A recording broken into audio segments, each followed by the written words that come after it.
Io avrei licenziato i professori. Se io fossi il ministro, io avrei licenziato i professori che hanno promosso questi studenti. Questo è un segnale di anarchia, questo è un messaggio, un urlo che viene dato ai livelli molto alti anche in termini politici, istituzionali, gerarchici.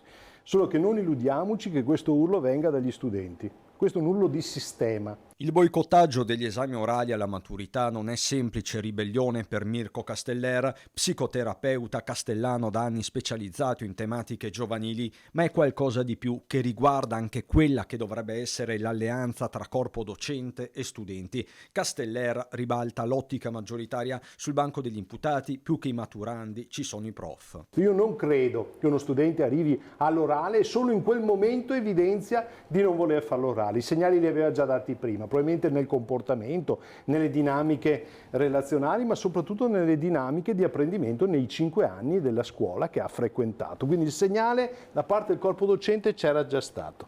Assolutamente, l'hanno avuto, l'hanno avallato, benissimo.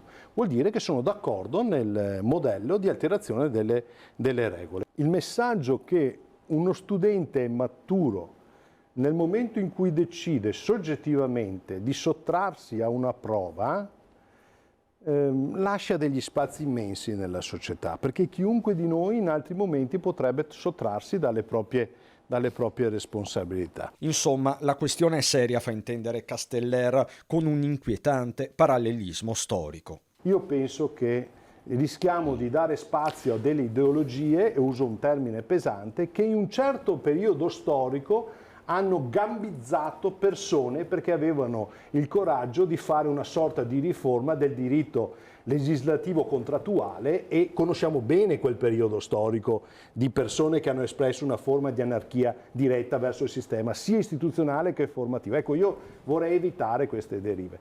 Quindi ritornare a tempi bui.